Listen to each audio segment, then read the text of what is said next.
শুভ সন্ধ্যা। Share বাজারের মূল খবর ডেইলি মার্কেট আপডেটে আপনাদের স্বাগতম। এই নিয়ে টানা ষষ্ঠ দিন সূচক ঊর্ধ্বমুখী রয়েছে। আজ এটি 93.37 পয়েন্ট বা 1.77% বেড়ে 5,364 পয়েন্টে পৌঁছায়। আজকের বাজার লেনদেনের পরিমাণ দাঁড়িয়েছে 987 কোটি টাকা, যা আগের দিনের তুলনায় 36.58% বেশি। আজকের বাজার ঊর্ধ্বমুখী করতে মুখ্য ভূমিকা রাখে ফুড অ্যান্ড অ্যালাইড খাতের ব্রিটিশ আমেরিকান টোবাকো এবং অলিম্পিক, ব্যাংকিং খাতে ব্র্যাক ব্যাংক, ইস্টার্ন ব্যাংক ও পূবালী ব্যাংক এবং ফার্মাসিউটিক্যালস খাতে বেক্সিমকো ফার্মা ও স্কয়ার ফার্মাসিউটিক্যালস।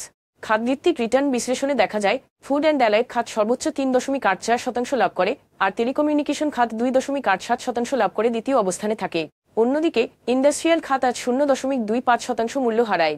আজকের শীর্ষ 20টি লাভজনক প্রতিষ্ঠানের তালিকায় ছিল 6টি ব্যাংক ও 4টি ব্যাংক বহির্ভূত আর্থিক প্রতিষ্ঠান। আজকে সবচেয়ে বেশি লাভ করা শেয়ারগুলোর মধ্যে ছিল Uttara Finance and Investments, Coppertech Industries এবং ব্যাংক এশিয়া। বিপরীতে সবচেয়ে বেশি দর হারানো শেয়ার ছিল CAPM BDBL Mutual Fund, Dulamia Cotton Spinning Mills এবং Desh garments.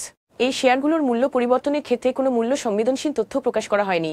আরেকি ceramics Bangladesh, bank Asia এবং মিউচুয়াল ট্রাস্ট ব্যাংকের শেয়ার লেনদেনের পরিমাণ গত 3 মাসের গড় লেনদেনের তুলনায় আজ উল্লেখযোগ্যভাবে বৃদ্ধি পেয়েছে। তবে এই লেনদেন বৃদ্ধির পেছনে স্বাভাবিক কোন কারণ জানা যায়নি। 2025 সালের জুন মাসে দৈনিক গড় আন্তঃব্যাংক স্পট লেনদেন বেড়ে দাঁড়ায় 68.7 মিলিয়ন মার্কিন ডলারে, যা মার্চ ও এপ্রিলে গড় 7.5 মিলিয়নের তুলনায় প্রায় 9 গুণ বেশি। এই বৃদ্ধির পেছনে রয়েছে বাজারভিত্তিক বিনিময় হার নির্ধারণ ব্যবস্থা ও তার ফলে সৃষ্ট তারল্য বৃদ্ধি। মে মাসে বাংলাদেশ ব্যাংক ডলারে বিনিময় হার বাজারের ওপর ছেড়ে দেওয়ার সিদ্ধান্ত নেয়, যেখানে পূর্বে ক্রলিং পেগ ব্যবস্থার ওপর নির্ভরশীল ছিল।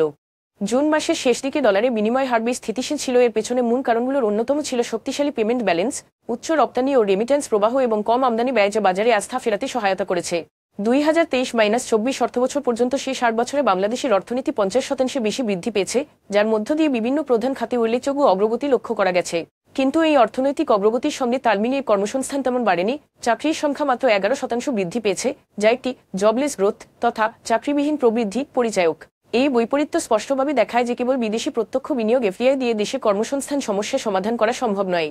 টেকসই ও অন্তর্ভুক্তিমূলক উন্নয়নের জন্য এখন প্রয়োজন স্থানীয় বিনিয়োগ এবং উদ্যোক্তা বান্ধব পরিবেশে প্রসার ঘটানো। আজ এ পর্যন্তই, ধন্যবাদ।